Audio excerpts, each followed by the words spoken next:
Edición de día viernes del Portal del Villegas, que voy a iniciar recordándole algunas cositas. Una, mis charlas. Tengo la disponibilidad para hacer charlas.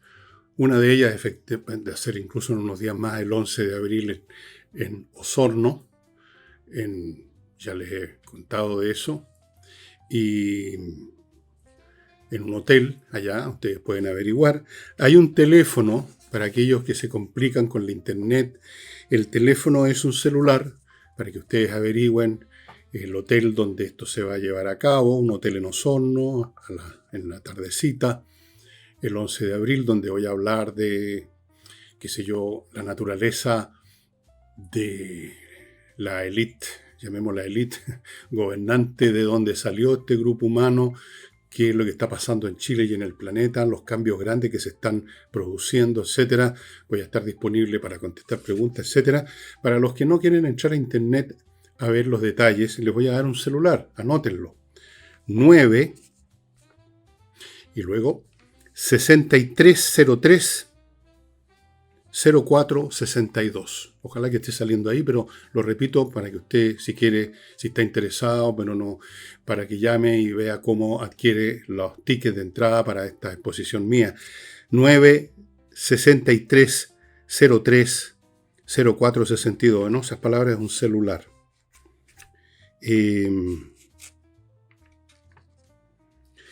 Hay otro celular que tengo acá. Parece que este es el que vale, ¿eh? Olvídense del anterior. Es fácil de recordar porque es muchos 9. 9, el primer dígito que corresponde a todos los celulares, y luego viene 9999. 4 9 al hilo. 9999 3688. 9999 3688, un celular. ¿Qué tal? Les quiero recordar además mis libros, que están, estos son los últimos. Este no es mío, es de Francisco Saldívar, un libro muy interesante que se llama Identidad Animal. Ustedes estudiando el libro, leyendo el libro, se van a dar cuenta por qué tiene este título, pero trata de otras cosas. De hecho, empieza con un análisis sobre el lenguaje, muy, pero muy importante. Y luego este sí es mío, OVNI, donde trato narrativamente, no aburridamente, no académicamente, el tema OVNI desde una serie de puntos de vista. Es un tema que muy pronto va a dejar de ser un misterio. Yo alguna vez le voy a decir por qué más o menos tengo una idea precisa, casi precisa, de cuándo este asunto va a explotar por todos lados. OVNI. ¿Y qué más tenemos? Tenemos el contarles que este programa es auspiciado por Hey y Remodeling, que son empresas hermanas, pertenecen al mismo grupo. Hey es una corredora inmobiliaria que tiene métodos muy especiales, trabajan como locos, se hacen cargo de pocos encargos y por lo tanto concentran su energía en eso y logran vender mucho más que cualquier otra corredora. Hey. Y Remodeling, una empresa de remodelación de departamentos o casas que se atiende temas de pisos, cambiar, reparar pisos, muebles de cocina, pintura, muchas cosas. Tienen arquitectos en la nómina, pintores profesionales, mueblistas, no sé cómo llamar a los de los pisos, pisistas o suelistas, parquistas, no sé. No es necesario que usted quiera hacer o tenga que hacer todo eso. Usted puede contratarlos para una de estas funciones, ya sea pintura, el arreglo del suelo, etc. Bueno, entremos en materia. Este es un tema general que lo he planteado antes, que lo he planteado no hace mucho, el tema de la violencia, cómo ha ido creciendo, se ha ido convirtiendo no en un accidente, en algo que ocurre rara vez, sino que se está convirtiendo en una norma de conducta, en una forma de comportarse que brota de inmediato como una opción valedera. Y esto se manifiesta con mucha fuerza y abiertamente, pero hay mucho más también que no conocemos en los colegios. Fíjense ustedes, la Superintendencia de Educación ha entregado algunos datos que yo encuentro aterradores. Las agresiones de alumnos a profesores, o sea, a adultos, pero que en su calidad de adulto y profesores, dado el clima imperante, no se pueden defender, tienen que dejarse agredir, porque si responden y reducen, como sería lo normal a un cabro, va a ser considerado un monstruo. Entonces, agresiones a profesores inermes. Recién, hace un par de días, hablábamos de una profesora que alguien le dio un palo, un palo con una escoba, con un palo de escoba. Ahora otro alumno le pegó a otra profesora en otra parte, en San Javier, dándole un puñetazo en la cabeza. La señora del palo en la cabeza está grave. ¿Qué va a pasar con estos cabritos? ¿Van a ir a un tribunal a responder por lo que hicieron? No. Van a ir a una mesa de trabajo con psicólogos y cosas por el estilo. Bien. Vamos a las cifras ahora. El año pasado hubo 91 denuncias. No sabemos cuántas agresiones no se denunciaron. 91 denuncias de agresiones de apoderados. Denuncias de agresiones de estudiantes. También hay agresiones de apoderados, 71. O sea, el típico caso del apoderado, yo he sabido de muchos casos, que llega enfurecido al colegio porque al niño le pusieron mala nota y le pega al profesor. O lo insulta, o lo empuja, lo violenta de alguna manera. 71. Un total de 286 denuncias de maltrato personal educativo. Aquí se incluye no solamente a los profesores, sino que a los administrativos, el inspector, el director, todas esas personas que administran, digamos, la gestión de un colegio. Esto es un nivel de violencia absolutamente inédito. Voy a comparar con mis tiempos. En mis tiempos yo estuve en el colegio en los años 50 y hasta la mitad de los 60. Preparatorias y humanidades, como se llamaban en esa época, ahora se llama educación primaria y educación básica, y la otra es la primaria, entiendo.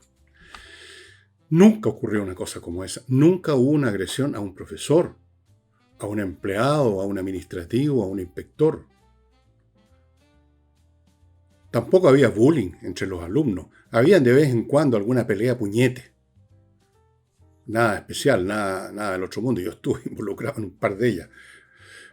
Pero esto, de atacar a profesores, a palo, uno imagina unos mocetones agresivos, maleducados, o no educados, más bien dicho, que tienen de modelo lo que ven en la serie de televisión, que tienen de modelo a los sicarios del narcotraficante del barrio donde viven, cosas como esas. Un nivel de violencia impresionante que está acompañado por el nivel de violencia que vemos en el mundo adulto. Porque estamos viendo situaciones en las que a la menor dificultad o pendencia entre dos particulares, uno de ellos enarbola un arma de fuego o un cuchillo. Es bastante impresionante cómo la violencia se ha ido instalando como un modo de conducta no solamente, digamos, cada vez más frecuente, más presente, sino que incluso, especialmente los cabros chicos que son, digamos, es un hecho científico que son más tontos, digamos, se convierte en un modelo. O sea, para ellos es, como se decía antes, choro. Ser agresivo, ser el matón, ser el que el que pega los puñetes, el que ataca al profesor, el que insulta al profesor. Porque en el fondo aquí hay un fundamento de cobardía, sabe de que ese profesor o ese empleado no le va a poder responder, no lo va a poder agarrar de la oreja y tirarlo para afuera de la sala de clase, porque en ese momento el alumno se convierte en víctima y va a armarse un cuento gigantesco y el profesor va a salir perjudicado, lo van a echar, lo van a llevar incluso a una corte por violentar a los niños, porque de repente el energúmeno, una vez que es tratado como corresponde, se convierte en un niño. Hay que tener cuidado con los niños. Bueno, estos son los niñitos que tenemos ahora. Ahora, ante esta situación, la misma superintendencia que recabó estos datos y los dio a conocer, usó para calificar todo el asunto el lenguaje que ustedes pueden esperar de la clase de gente que está metida en el campo de la educación en Chile y que además son partícipes del actual gobierno, de la ideología progresista, del wokismo y de todo ese universo mental deficitario que predomina todavía, aunque está en retroceso. Entonces trataron de licuar, de diluir, de quitarle el perfil a esto. Y escuchen el lenguaje, por favor. Yo noté algunas frases nada más. Dijo que estas situaciones hay que ponerlas en un contexto. ¿Qué quieren decir con eso del que hay que ponerlas en un contexto? ¿Cuál contexto? ¿Por qué no dicen cuál es ese contexto que ellos dicen donde deben ponerse estos hechos. Deben ponerse en un contexto, o sea, ya buscando algún tipo de explicación y finalmente de justificación. Estos hechos, le agregaron después, se basan en la percepción ciudadana, con lo cual pretenden indirectamente, insidiosamente asumir que este es un fenómeno que no tiene otra realidad que la percepción, o sea, que la subjetividad y por lo tanto quizás de la exageración y de la histeria del público. No olvidemos que no hace tanto tiempo la ex ministra del Interior, la señora Carolina Toá, ahora flamante candidata a la presidencia de la República, más o menos usó el mismo lenguaje, el mismo concepto de que gran parte del tema de la inseguridad pública tenía que ver con percepciones, con ideas de la gente. O sea, en otras palabras, la gente está exagerando. Ahora, yo les pregunto, ¿por qué la percepción de un fenómeno notorio como es de un niño pegándole a un profesor podría ser puesta entre paréntesis, insinuar que es algo dudoso, subjetivo? Ojo, que esto está basado en la percepción de los ciudadanos. Es lo que ocurre. La percepción de una mesa responde al que hay una mesa. La percepción de que un alumno ataca a un profesor responde al hecho de que un alumno atacó a un profesor. Pero no, tenían que decirlo así porque se insinúa indirectamente, porque no tienen suficiente valor para decirlo derechamente, decírselo en la cara a los apoderados, decirle, no, si ustedes están equivocados, no es para tanto, esto no es gran cosa. Y luego, para terminar, y seguir con el mismo hilo que pone en duda la percepción del público y las conclusiones que el público saca, dicen, no hay que sacar conclusiones apresuradas.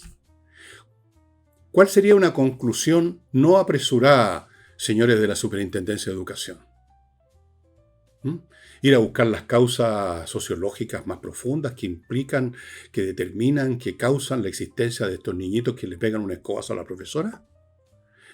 En el principio era el verbo, tenemos que remontarnos a la creación del universo, tenemos que empezar a palabrear y a charlatanear y a cantinflear con la jerga de la sociología o de la psicología social, y con eso diluir el asunto y transformarlo prácticamente en un tema académico.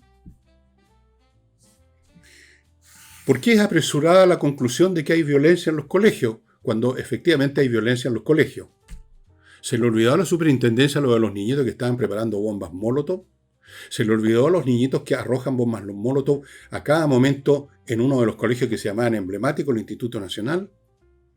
¿Esas son conclusiones apresuradas, señores genios de la Superintendencia de Educación? Yo no creo que sean apresuradas. Son conclusiones aterradas, diría yo. ¿Qué va a pasar con esos cabritos que a los 15 o 16 años le pegan un escobazo a un profesor o profesora?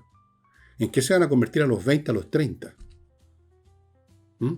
Van a ir a la CAM, supongo, a dispararle a alguien. Se van a convertir en todos unos revolucionarios, en todos unos terroristas, en todos unos resentidos, repletos de ganas de matar o pegarle a alguien. Porque hay que justificar la penquería personal, digamos, echándole la culpa al sistema, a los profesores, al establishment, al imperialismo, a la carga académica, a alguna cosa hay que culpar de que uno es penca. Y además uno está lleno de rabia, el resentido está repleto de rabia y está buscando la oportunidad de evacuar eso atacando a alguien o algo. Si no una persona, porque muchos de ellos son cobardes, rompiendo un edificio, prendiendo fuego, haciendo estallar una bomba, tirando una molotov. ¿Esas son conclusiones apresuradas? ¿De dónde salieron estos superintendentes, esta gente que está en el Ministerio de Educación? Bueno, salieron del pool del progresismo. Y ya los conocemos su lenguaje, conocemos su manera de pensar, conocemos sus posturas. Conocemos y sabemos que están más interesados en que los niñitos se sobajeen la espalda y el día de mañana salgan a marchar por la causa progresista y revolucionaria que aprender matemática o aprender idioma. Los conocemos, sabemos cuáles son sus propias historias personales de fracaso y de ser segundones en lo que estudiaron, en lo que llegaron a ser. Están también resentidos, esta es la cultura del resentimiento. Resentimiento al cual se le pasa una capa de retórica y se convierte en un ideal maravilloso, en una visión celestial del mundo.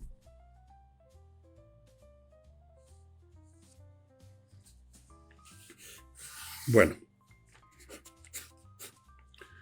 obviamente que esta situación de violencia en los colegios es el resultado de prácticas administrativas, pedagógicas, principios ideológicos, en virtud de los cuales no hay ya disciplina ni sanción. En la época en que había disciplina y sanción, con mucho menos que pegarle a un profesor, simplemente con insultarlo o con decirle algo que no correspondía, ese alumno era llevado a la inspectoría y era suspendido o expulsado, como tenía que ser. Porque ese tipo de personas, cuando se las deja, van adquiriendo una feligresía, los cobardes que se orbitan alrededor para no ser ellos también blancos del prepotente, del matón. Entonces se convierten en sus ayudistas, se convierten en su lacayo. Y empieza a formarse un grupo. Yo lo vi, cómo funcionaba esto en mi colegio. Hasta que los echaban, les cortaban la cabeza a los matones y se acababa, digamos, el problema. Pero ahora no se puede. Esa es la razón por la cual se ataca a un profesor. Porque si el profesor, que normalmente debe ser una persona más grande, más fuerte que un alumno, si el profesor se defiende y le pega una cachetada al alumno o le pega un empujón, entonces el profesor el que se convierte en víctima de la justicia. Se convierte en el victimario del alumno. El alumno se convierte automáticamente de ser un matón. Se convierte en un niño al cual están reprimiendo esos sentimientos. Déjenlo usar el palo de escoba, por algo le pegó a la profesora, pues. Y esto también está relacionado, por supuesto, con lo que pasa en las familias de esos cabritos. Familias donde los papás y las mamás no son muy distintos al hijo. No solamente no se preocupan mucho de él y no lo ven y no lo disciplinan, sino que no tienen idea de lo que es la disciplina, lo que es educar a sus hijos, lo que es la responsabilidad paterna y materna. Porque ellos mismos a su vez fueron criados mal. Esto es una especie de cascada, va en cascada, la cosa se va haciendo cada vez peor.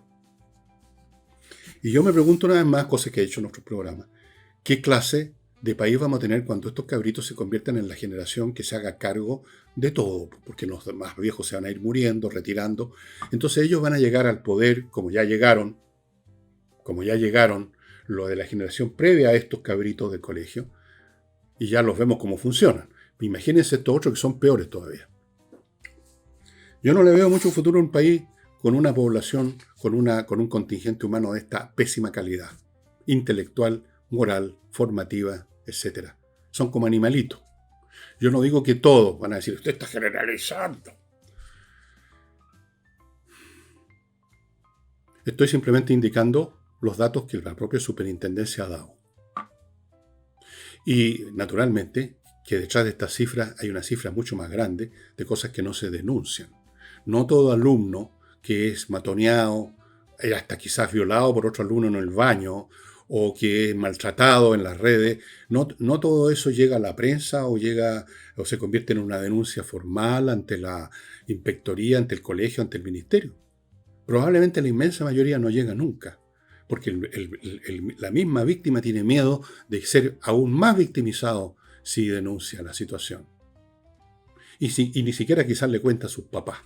Y sus papás, a su vez, si llegan a saberlo, tampoco hacen nada. Por miedo o por cualquier otra razón. Así es que no saquemos conclusiones apresuradas. Yo estoy sacando conclusiones apresuradas, seguramente, según los genios de la Superintendencia de Educación. Claro, por supuesto. Yo voy a sacar ahora otra conclusión apresurada. Ustedes son deficitarios intelectualmente. Como todos los demás. Vamos ahora a otra cosa, estimados amigos. Permítanme recordarles productos y servicios. Oxibiota. Si usted tiene mal olor que está brotando, pero de una manera pestilente, del fregadero de la cocina, o de la cámara de la casa, donde llegan las aguas de todos los sistemas de agua en la casa, o en el baño, en la pileta de la tina, y dice, ¿qué hago? Bueno, Oxibiota, amigos. Usted prepara esto como un polvito que se mezcla con agua, en una hora o menos se está lista. Usted lo vierte en los lugares donde está saliendo el mal olor y como por acto de magia se acaba el mal olor porque se crea con este polvito y esta agua una colonia de bacterias que van y destruyen inmediatamente a las que producen el mal olor por la descomposición orgánica. Destruyen la materia orgánica, destruyen a las bacterias que producen descomposición de esa materia orgánica, se acaba en minutos el mal olor. Y el efecto perdura. Esto no es como echar, qué sé yo, como hace mucha gente, echan soda cáustica, lo único que hacen es destruir las cañerías con eso, y claro, por un momento, pero luego se vuelve a acumular otra vez materia orgánica, y vuelven a aparecer las bacterias anaeróbicas y vuelve a aparecer el mal olor. En cambio, con este sistema, las bacterias que usted produjo, con este polvito y el agua, se quedan ahí y están a la espera con la servilleta puesta, destruyendo a las que producen malos olores. Amigos, si usted tiene un restaurante, debiera tener esto, pero de todas maneras, porque hay restaurantes que francamente uno no puede creer que haya tan mal olor. Porque claro, mucha comida, mucho material orgánico, etc. En fin. Oxibiota. Sigo con KM Millas, el sitio donde usted puede ir, kmmillas.cl, y le van a comprar las millas que usted acumuló por sus vuelos. No las va a usar, en cualquier momento se las borran, conviértalas en dinero en kmmillas.cl. Sigo con Fastmark, una empresa de carga internacional chilena que le trae desde Estados Unidos lo que necesitan empresas y particulares. Grandes cargas, pequeñas cargas, y no olviden que en Puerto Varas, en unos días más, muy pocos días más, hay un evento organizado por Fastmark para contarle a la gente que vaya las mejores maneras de llevar a cabo sus operaciones de importación. Los datos debieran estar saliendo a mi derecha. Ahí está el hotel, ahí está la hora, el día, en unos días más, me parece que es el 28 de marzo. Amigos, vayan, muy interesante.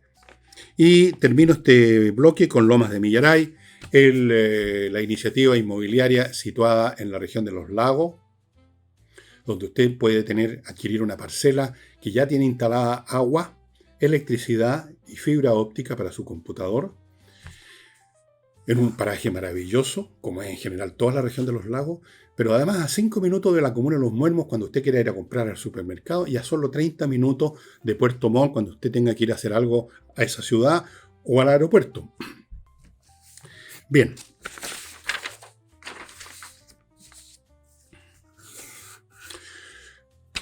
Salgamos de nuestro barrio y vamos a otro barrio de la aldea mundial, porque el mundo es uno solo ya, por eso no hablo más de noticias nacionales o internacionales, sino que hablo del barrio, del lado, un poco más allá, pero de la misma aldea. El señor Maduro, Nicolás Maduro, quien se robó, usurpó el cargo de presidente de Venezuela y ha organizado la ruina de ese país y la conversión del Estado venezolano en un narcoestado. Ese señor ha tenido el descaro de decir, la otra vez negó que existía el Tren de Agua, que era una invención. Ahora no lo niega, asume que existió porque dice que lo liquidaron en Venezuela. O sea, existía. Y de hecho sigue existiendo, pero dice Maduro que ya lo eliminaron, que lo convirtieron en polvo cósmico. Se votó astrónomo este huevón. Polvo cósmico, señores, es el Tren de Agua en Venezuela. Y no contento con eso, no contento con decir de que parte de sus instrumentos de acción política y narcotráfico, como el Tren de Agua, no existen cuando sí existen, fuera de eso tuvo las patas de decir que Piñera los trajo a Chile. Piñera fue, ¿se acuerdan? Cuando fue a, ¿cómo se llama esa localidad? Cuando se suponía que iba a haber una insurrección que iba a echar abajo el gobierno de esta gente. No fue así. No debió haber ido Piñera. Creo que fue un error grandísimo. Entonces, dice que él trajo, o sea, aprovechó la oportunidad y metió en la maleta a varios de estos delincuentes del Tren de Aragua, y acá lo hizo, no sé, se multiplicaron como las bacterias y tenemos Tren de Aragua en Chile porque los trajo Piñera. También dijo lo mismo del presidente de Colombia, que también él se había llevado. O sea, está todo el mundo importando miembros del Tren de Aragua, que supuestamente no existía, que luego se reconoce que al menos existió, pero que lo convirtieron en polvo cósmico. Ese es nuestro Nicolás Maduro. Mientras dice que no existe el polvo, el Tren del Agua, porque se convirtió en polvo cósmico, defiende a los miembros del Tren del Agua que estaban en Estados Unidos y que fueron mandados a El Salvador para que se haga cargo del Bukele, que tiene métodos bastante expeditivos para tratar con esta gente. Entonces, son miembros del Tren de Aragua. Por eso los mandaron a El Salvador. Pero a pronto entonces ahora existe el Tren del Agua, porque ¿qué dice Maduro? Que está viendo cómo buscar y liberar a estos muchachos. Los miembros del Tren del Agua que estaban en Estados Unidos se convirtieron en estos muchachos, trabajadores que iban a trabajar, claro, con un cuchillo puesto en la oreja y un pistolón al cinto. Iban a trabajar, efectivamente iban a trabajar en sus delitos. Pero se convirtieron en nuestros muchachos ahora para Maduro, porque estaban en Estados Unidos cometiendo delitos. Entonces, iban a reclamar a distintas cortes internacionales por esta salvajada de apresar, digamos, a los criminales del Tren del Agua.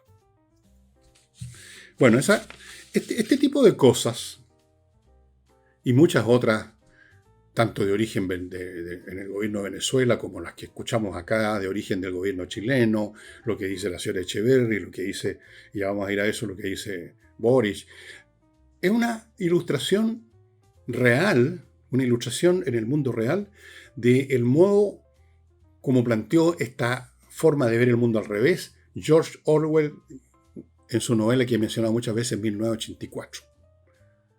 Es el tipo de pensamiento que funciona en este tipo de sociedades formadas por gente con este tipo de pensamiento, de ideología, etc. El doble hablar lo llamaba, que es la mentira convertida en versión oficial de la verdad. Y la verdad convertida en mentira. Yo les he puesto el ejemplo en una de las escenas de esta novela 1984. Detienen al personaje, al protagonista, al jovencito de la película, digamos, y lo ponen frente a... Por supuesto, había que interrogarlo al estilo soviético. Entonces, el comisario que lo interroga le hace así. Al interrogado le dice, ¿cuántos dedos hay aquí? 3, responde el interrogado. Le pegan una cachetada, lo golpean. No, son 4. Esto es lo que decidió el gobierno, el líder supremo, el glorioso líder supremo. Son 4. Esta es la verdad. No 3, 4. Y golpean al interrogado por decir que son 3. Bueno, aquí tenemos un ejemplo más chanta, no muy literario, Nicolás Maduro, convirtiendo en una frase la siguiente a los miembros del Tren del Agua: de polvo cósmico los transforma en nuestros muchachos que vamos a rescatar. ¿Qué les parece? El doble hablar, como les decía, es propio de ciertos tipos de regímenes y de culturas. Es muy frecuente en la cultura de izquierda, por razones complejas que alguna vez a ver si me doy el trabajo de examinar, por las vidas personales de los miembros de esos movimientos, por la razón de ser de la existencia de esos movimientos, por los orígenes sociales, por los resentimientos, por un montón de cosas. Tienden, cuando llegan al poder o cuando llegan a tener alguna presencia pública, a funcionar con el doble hablar. Para ellos la verdad es un objeto de quita y pon, un objeto maleable de acuerdo a si favorece o no favorece al principio que es la columna vertebral de su ideología. Fíjense ahora, les pongo otro ejemplo. Les puse primero el ejemplo Maduro, ahora les voy a poner el ejemplo del gobierno ruso. Rusia, el gobierno ruso está acusando a Europa de transformarse en un partido de la guerra. Rusia, que inició una guerra contra los chechenos en su momento y que fue realmente una masacre, una guerra contra Georgia y una guerra contra Ucrania el año 14, invadiéndole y robándole así toda una península, todo un pedazo enorme de territorio de la península de Crimea. Y luego, desde el 22, ahora atacando, matando, demoliendo, tratando de terminar con la existencia de Ucrania, ellos acusan a Europa de ser el partido de la guerra. ¿Qué les parece? ¿Y todo esto por qué? Porque Europa, a la vista de esta agresión, de estas pretensiones de Putin, que desde luego está militarizando lo más que puede a Rusia, está convirtiendo a la industria que le va quedando, que no ha sido ya destruida por la sanción económica, la está convirtiendo en industria de guerra, está pensando en formar un nuevo ejército con 600.000 nuevos reclutas, está tratando de fabricar más artefactos de los que les han destruido los ucranianos. Y sin embargo el partido de la guerra es Europa, porque Europa ante este espectáculo está, después de décadas y décadas de pacifismo, incluso a veces de cobardía y de obsecuencia, están hablando de que se van a rearmar. No sé si se están rearmando ya, para defenderse, porque además ven que Trump está en una postura que ya examinaré con Rusia, que los hace pensar a los europeos que tienen que tener sus propias defensas, que ya no pueden contar con Estados Unidos. Ya no pueden contar con Estados Unidos como parte de la OTAN. Ya no pueden contar con Trump, por lo menos. Entonces, claro, por supuesto que se están hablando de que se van a rearmar. Pero eso los convierte en el doble hablar ruso en Europa, en el partido de la guerra. Y dice esto en el mismo momento en que cientos de drones y misiles rusos atacan ciudades, edificios de departamentos, hospitales, centrales eléctricas, lo que sea que se ponga al alcance de sus proyectiles. En ese mismo momento acusa a Europa de ser el partido de la guerra. ¿Qué les parece? Díganme que no es un maravilloso ejemplo de doble hablar.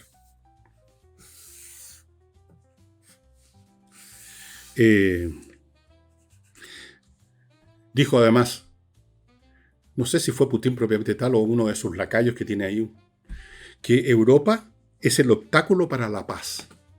Obstáculo para la paz que quiere obtener Trump, cediéndole en todo, de una manera vergonzosa, ya voy a ver eso, a Putin. Y Trump quiere un cese de hostilidades por al menos 30 días como dé lugar, y Putin pone condiciones que hacen imposible ese cese el fuego, y mientras tanto además continúan las acciones militares, y sin embargo el obstáculo para la paz no es Rusia, sino que es Europa. ¿Qué les parece?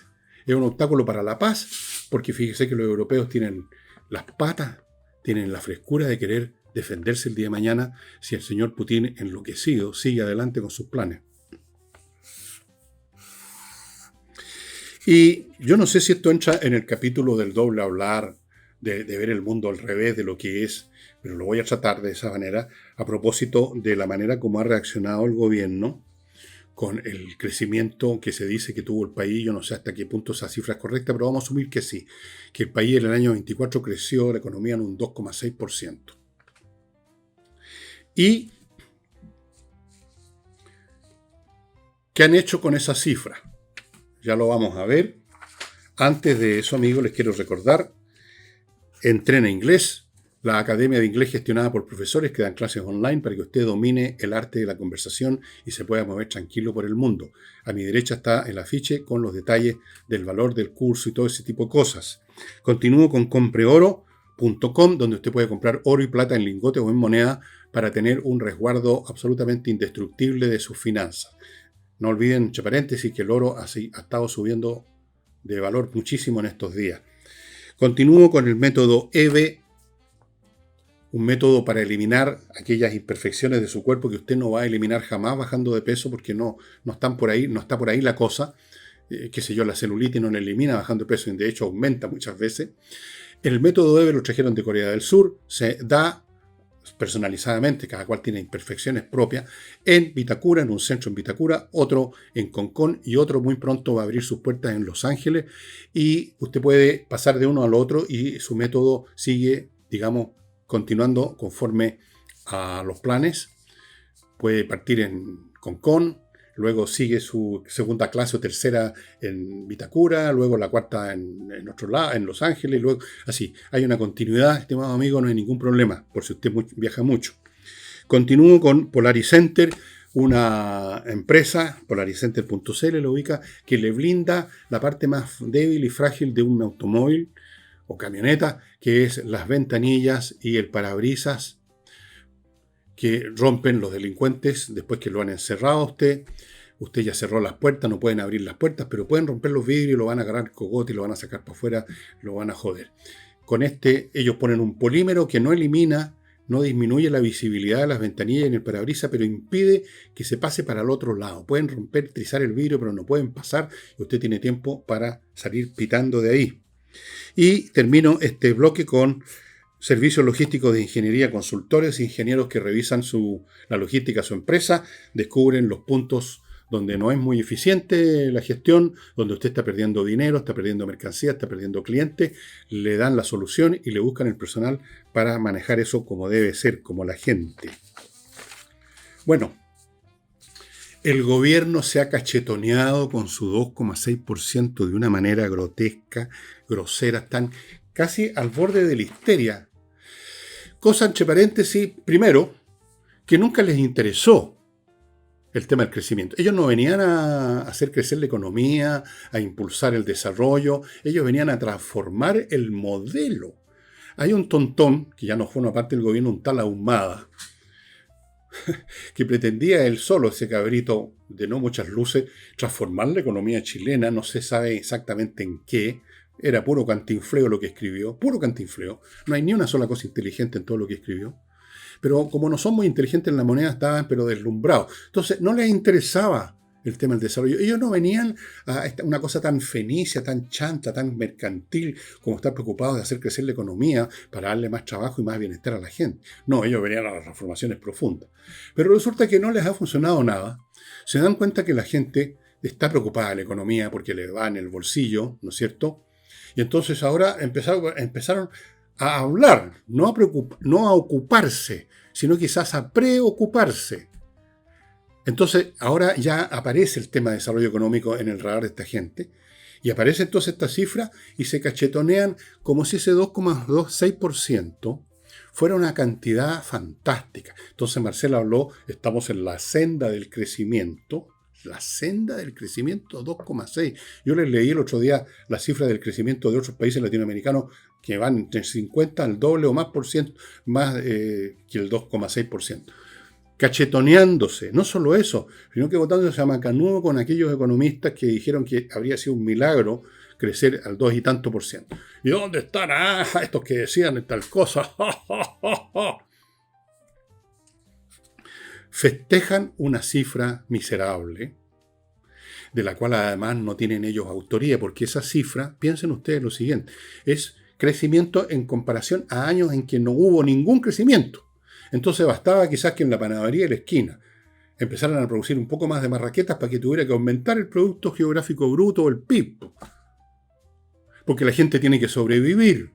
Porque aunque la gente vea que es un gobierno de mierda desde el punto de vista económico, bueno, tienen que comer, tienen que mantener sus empresas, tienen que mantener sus negocios y ojalá tratar de hacerlos crecer un poco para compensar otros déficits. Eso es iniciativa de los empresarios, de los comerciantes, de los trabajadores, no es iniciativa del gobierno. ¿Qué ha hecho el gobierno para sentirse ahora como factor causal de ese 2,6 que además es miserable? Piensen ustedes. Miren, cuando uno festeja una cosa miserable es porque uno, bueno, no es muy gran cosa tampoco. Imagínense, les voy a poner un ejemplo, estimado amigo. Imagínense que usted tiene un niño flojón que siempre saca un 1 en la prueba de cualquier materia en el colegio. Pero un día llega con un 2,5, un 2,6 vamos a poner. Y entonces usted ve que el chiquillo está festejando, incluso dice, mi papá ahora en vez de un 1 saqué un 2,6, tiene que cambiarme el tablet, tiene que comprarme un tablet nuevo. ¿Qué pensaría usted? Diría, no solo tengo un hijo flojo, sino que además es estúpido. Festejando eso. Lo mismo vale aquí. No solo nunca les preocupó la economía, sino que están festejando, primero, como lo que no son, como causantes de ese 2,6, segundo, considerándose de 2,6 como algo digno de festejo, y tercero, mostrando entonces lo que son, porque festejar una porquería que habla del festejado, del festejante, yo creo que revela el calibre del festejante lo que está festejando.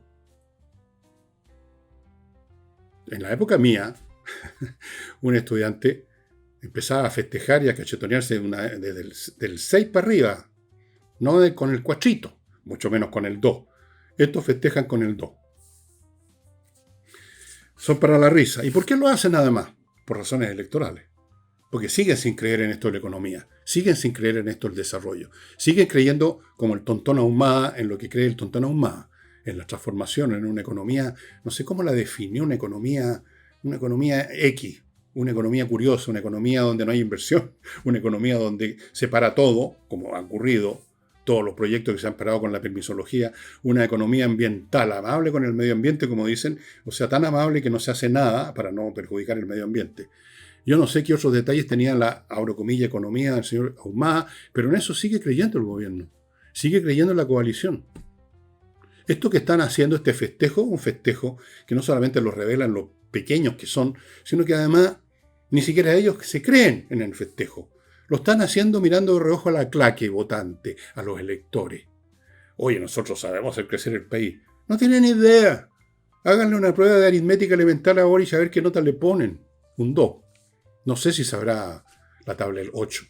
No sé si sabrá lo que es la regla de 3 simple. ¿Para qué hablamos de ecuaciones de primer grado nomás? Para ponerme en un terreno súper fácil. No tienen idea. Están repletos en su cabeza, en sus pequeñas cabezas de ideología, de clichés, de memes ideológicos que andan circulando como las esporas en el aire. Examinen, no, ustedes dirán, usted está exagerando. Examinen lo que dicen, examinen lo que escriben cuando saben escribir. Ahí está el, abro comillas, pensamiento progre. Y ellos son monaguillos de ese pensamiento. Y nunca van a salir de ahí porque no tienen capacidad para eso. Hay que hacerlos salir de ahí en la votación de noviembre, pero eso es otra cosa. Otra acción que tiene que ver con cálculos electorales penca del gobierno es su intento de limitar el derecho a voto de los extranjeros a cuestiones puramente locales, no dejarlos votar en las presidenciales ni en las parlamentarias.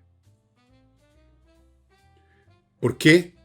Es evidente, porque la inmensa mayoría de los extranjeros que hay en Chile son gentes que odian, detestan cualquier cosa que tenga tufo a eso que llaman progresismo. Por eso están aquí, porque se fueron de Venezuela, porque se fueron de todos estos países en que han sido arruinados por el progresismo, o por el izquierdismo, o por el socialismo del siglo XXI.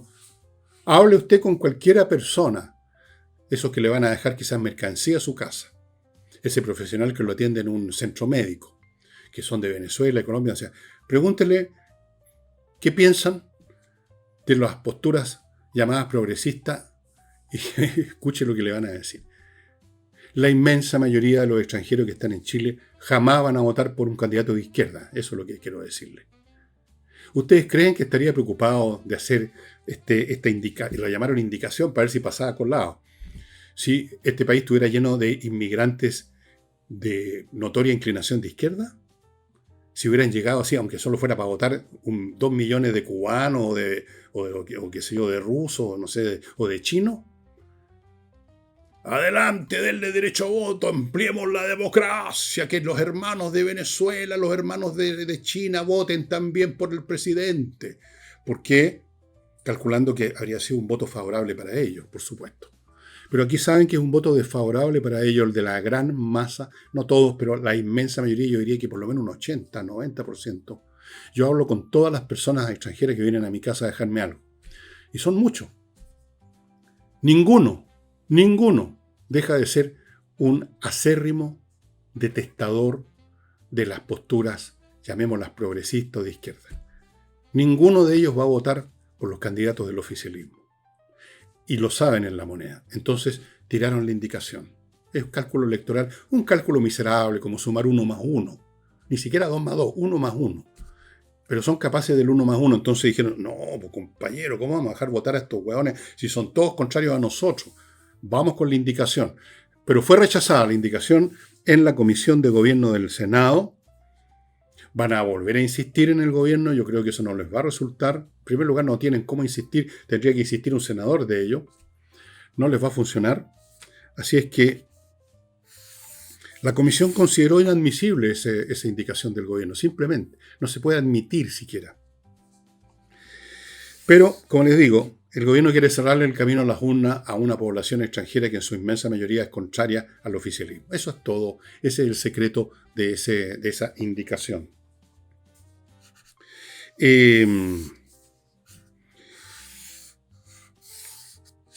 Y ya que estamos con cosas relacionadas con la gestión de este gobierno en todos sus niveles, en un examen que hizo la Contraloría acerca de los sistemas que supuestamente se instalaron, pero se instalaron muy parcialmente y muy mal, en cárceles chilenas para inhabilitar los celulares de los mafiosos, de los delincuentes, los criminales que están adentro y que siguen cometiendo crímenes comunicándose con sus socios de afuera con celulares. Se había supuestamente instalado un sistema para inhabilitar, para bloquear esos teléfonos que los siguen contrabandeando para dentro de las cárceles. Bueno, la Contraloría descubrió que no están funcionando. Algo pasa, algo sucede en Gendarmería, algo sucede con algunos gendarmes, algo sucede en alguna parte, que el sistema funciona más tarde, mal y nunca, y muchos de los teléfonos que se suponía que estaban en la lista negra para ser bloqueados se comunican tranquilamente con el exterior. Incompetencia pura y dura y quizás también en algún nivel corrupción. Corrupción. Porque en primer lugar uno se pregunta cómo llegan estos celulares a los bandidos que están adentro. Se los llevan. ¿Quién se los lleva? Los familiares. ¿Y quién revisa lo que llevan los familiares? Se revisan. ¿Y por qué, sin embargo, pasan? Bueno, algo huele muy mal en Dinamarca, estimados amigos. Y antes de pasar a la aldea donde se mueve Trump y Putin, que parece que son grandes camaradas en este momento, antes de eso, me van a permitir que les recuerde al arquitecto Diego Sándor, que los está esperando en la región de los lagos para construirle una casa preciosa, como la foto que ustedes están viendo aquí. Un tipo con mucho talento y que además trabaja en la construcción. Una vez que entregó el plano y que se aceptó, él se convierte, por así decirlo, en constructor y está al pendiente de cada cosa que se hace, estimados amigos. Ahí están los teléfonos o las direcciones mail para contactarse con Diego Sándor. Sigo con Urantiacos, profesionales creadores de software de primer nivel para el procesamiento de datos de corporaciones de gran tamaño, como la Universidad Católica y otras universidades que han usado los servicios de Urantiacos. Procesamiento de datos a la medida de lo que necesita esa corporación, no una adaptación. Eso funciona muchísimo mejor. Fuera de eso, otros productos que ustedes están viendo aquí, en el afiche, son entregados y producidos por Urantiacos. Continúo con María Moveis, que encabeza un grupo de profesionales chilenos que se dedican a la inversión inmobiliaria en Florianópolis, Brasil. Lo invitan a usted a ser parte de esto. Florianópolis están viviendo un boom inmobiliario y las inversiones en ese rubro dan unas tremendas rentas. Una oportunidad de inversión fantástica. Usted es atendido por María Moveis, o sea, su grupo, en todo. Llega al aeropuerto en Florianópolis y ya están ahí esperándolo en un auto para llevarlo a ver lo que le podría interesar comprar. Usted no paga comisiones, las paga el vendedor. O sea, las oportunidades de inversión en Florianópolis en bienes inmobiliarios son excelentes. El año pasado las tasas de retorno eran 30-40%. Así que póngase en contacto rápidamente con María y Moveis Floripá. Es una dirección Instagram. Continúo con Eudora Vinos, y ahora sí, no me he olvidado de traerles una botella. Miren este, Umbra Pluviae, la sombra de la lluvia, creo que esto en latín, me parece, Umbra Pluviae, sombra lluviosa, algo así. Bueno, me he olvidado mucho del latín, desde que dejé de ayudar misa. Miren esto, esta botella con este vino tinto, cuyos detalles están aquí. Este vino usted no lo encuentra, es del año 21, imagínense lo rico que tiene que estar, o sea, está en los 4 años ideales para un vino tinto. Esto usted no lo encuentra en ninguna botillería, en ninguna parte, ni siquiera las más pitucas de algunos moles. Estos vinos solo los obtiene si usted se hace miembro del Club Eudora. Y todos los meses, según el plan que usted adquirió, recibe una caja con 2, con 3, con 4 botellas y con la exquisitez, unos quesitos, unas cositas que usted ha escogido para que vayan en la caja. Son vinos simplemente extraordinarios, se los digo yo, que he probado, me he tomado varias de estas botellas. Una vez que se las muestro, se van yendo al laboratorio de pruebas, que soy yo. Umbra, Pluviae y muchos otros vinos fantásticos, amigos, en Club Eudora. Eudora Vinos. Y termino este bloque con Edisur, que es una editorial chilena, edisur.cl la ubican, que tiene un local en Compañía 1025, donde hay un montón de títulos, puros títulos importantes, de autores importantes, muy bien impresos, a precios muy adecuados. Y fuera de eso, en edisur.cl hay una sección de una tienda digital donde usted puede comprar un montón de títulos en formato digital para bajarlos a su Kindle, a su tablet, a precios muy reducidos, 3 lucas, 2 lucas, 4 lucas, cosas como esas, y títulos que a veces no están en papel, o que están en papel pero usted quiere tenerlos más baratos y o no solo por el precio, para tenerlo en el formato digital. Bueno, lo de Trump es una vergüenza en varios niveles. Primero, es una vergüenza como trató a Zelensky, pero eso ya es historia vieja. Segundo, es una vergüenza que quiere llegar a una paz que al principio dijo que en 24 horas la iba a conseguir. Llevamos más de 24 días y no la ha conseguido. Una paz que quiere conseguir sin que participen en las negociaciones el más involucrado de todos, que es Ucrania, por la víctima del ataque ruso. No, quiere arreglar el asunto pa' callado entre él y Putin. Los europeos también están fuera de la mesa. Eso es una vergüenza. Segundo, es una vergüenza que no ha conseguido nada de Putin. Putin siempre hace exigencias que son imbancables para Ucrania. Es decir, sí, suspendemos el fuego, pero Ucrania tiene que desmilitarizarse, o sea, desarmarse, cosa que la próxima vez les cueste menos a los rusos. No puede ser miembro de la OTAN. El gobierno actual tiene que ser reemplazado por otro. O sea, quieren determinar la vida de Ucrania y no solo eso, en el fondo quieren eliminar a Ucrania. Porque ellos consideran que Ucrania, lo ha dicho Putin, lo han dicho otros. Cuando empezó este asunto, Ucrania no tiene razón de ser, no tiene derecho a existir. Es una expresión geográfica nada más, parte de Rusia. No es una nación independiente.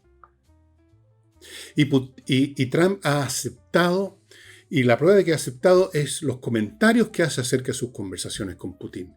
Dice que han sido maravillosas, fantásticas. Estuvimos conversando 2 horas, pero estupendo, estupendo. Y trata el gobierno de presentar esta conversación en que Putin tranquilamente se echa para atrás y sigue rechazando ese cese al fuego mientras no se cumplan sus condiciones. Lo pretende presentar el gobierno norteamericano como un gran éxito. Un gran éxito que se bajó los pantalones y los calzoncillos el señor Trump. Eso es una vergüenza. Es decir, Trump está destruyendo la OTAN, está colaborando en la destrucción de un país completo, está poniendo en peligro a Europa, está poniendo en peligro la paz mundial porque usted no garantiza la paz entrando en acuerdos con un agresor. Esa lección debió haberla aprendido, si leía historia, viendo lo que pasó con Hitler en la Segunda Guerra Mundial. O sea, antes que partiera la Segunda Guerra Mundial, se le trató de apaciguar. Y para apaciguarlo se le concedía todo. Y con eso se le abría más el apetito a Hitler y bueno, y todo terminó en una guerra en que murieron 60 millones de personas. Pasaron cosas horribles. Acordémonos del holocausto judío. Para empezar a hablar, los muertos. Los propios rusos sufrieron millones de muertos. Millones, civiles y soldados. Un desastre colosal. Ese fue el resultado de intentar apaciguar a Hitler en vez de cortarlo, de hacerlo abortar lo antes posible. No se atrevieron, fueron unos cobardes, los franceses, los ingleses, no lo hicieron y el resultado lo tuvieron que pagar, pero 1.000.000 de veces más caro. Trump está en la misma. Él piensa que hay que hacer lo que sea con tal de que no haya tercera guerra mundial. No se da cuenta que la tercera guerra mundial ya empezó. A nadie le gusta que haya empezado, pero es un hecho que empezó y cuando una guerra empieza, ya deja de tener sentido el pretender que no haya guerra porque ya hay. Entonces, si ya hay, la cuestión es ganarla. Ucrania tiene que ganar su guerra y para Ucrania ganar la guerra no significa invadir Rusia, apoderarse de Moscú, significa impedir que los rusos se apoderen de Ucrania. Ese sería un éxito porque el objetivo político de Rusia es destruir la existencia de Ucrania. Si no lo logran, es una derrota. Una derrota además adobada con ya van como 900.000 bajas en el ejército ruso, aparte de todo lo que han perdido en material. Increíble. Han sido realmente apaleados. Y Trump cree que va a garantizar la paz sacrificando a Ucrania, consiguiendo quizás el día de mañana, porque Zelensky ha tenido que ceder en todo ahora, no por gusto, sino por obligación. Ese es uno de los sacrificios más grandes, que habrá que reconocerle algún día a Zelensky. Uno de los elementos más grandes de su valor ha sido el tener que aguantarse esto. Apretar los dientes y aguantarse esto e incluso decir cosas simpáticas de Trump ahora, a pesar del trato que le dieron en la Casa Blanca. Por Dios que hay que tener valor para contener su legítima rabia, su desdén por su país. Trump está dispuesto a sacrificar todo, con tal de una paz ilusoria que ya no existe y que mucho menos va a existir mañana si Putin logra lo que quiere lo que quiere es apoderarse de Ucrania, destruir Ucrania, aniquilar a Ucrania, aniquilar el idioma ucraniano, la raza ucraniana. Eso es Putin. Y Trump baila al son de la música que le pone Putin. Realmente impresionante, estimado amigo, la vergüenza, lo vergonzoso, en varios planos, como ustedes ven, de la conducta de Trump en esta materia.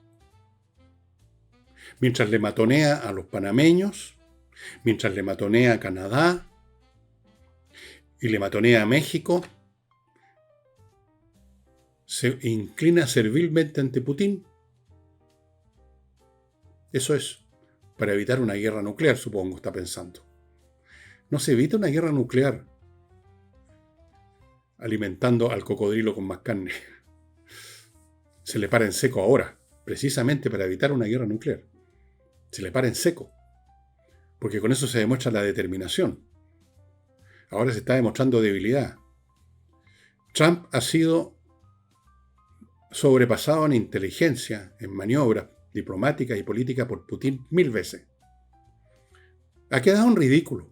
Y mientras más en ridículo queda, mientras más obsecuente y claudicante su postura ante Putin, más miente el gobierno norteamericano y quieren hacer ver y hacer creer al mundo de que las conversaciones son maravillosas y que se va a lograr la paz. Una cosa realmente increíble, estimado amigo. Bueno,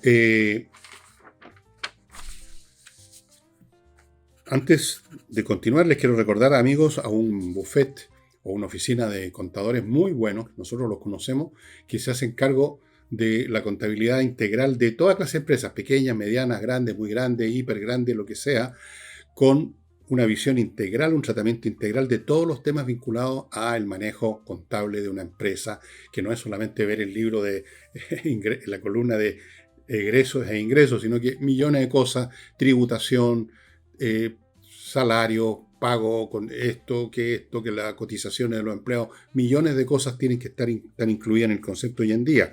Wekeeper.com. Sigo con airmagic-chile.com.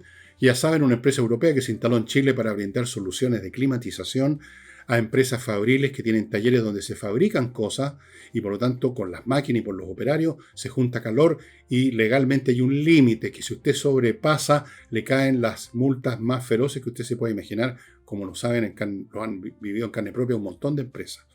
Cosa que no sale en la prensa porque es un tema privado, por así decirlo, pero ha ocurrido muchísimo. Entonces, si usted está en este momento ahí meramente como vitrineando con airmagic-chile.com, yo le recomiendo que ya se ponga en acción y contrate los servicios para que le instalen sistemas de climatización de última generación que le ahorran un 70-80% de energía. El ambiente laboral mejora enormemente, no van a haber multas, todo mejor, no vacile más. airmagic-chile.com. Y antes de irme, amigos, les voy a mostrar un libro muy entretenido que trata de reinos que se han desvanecido. Espero que lo estén viendo bien. De Norman Davis, que es un muy reputado historiador. Este libro es muy entretenido.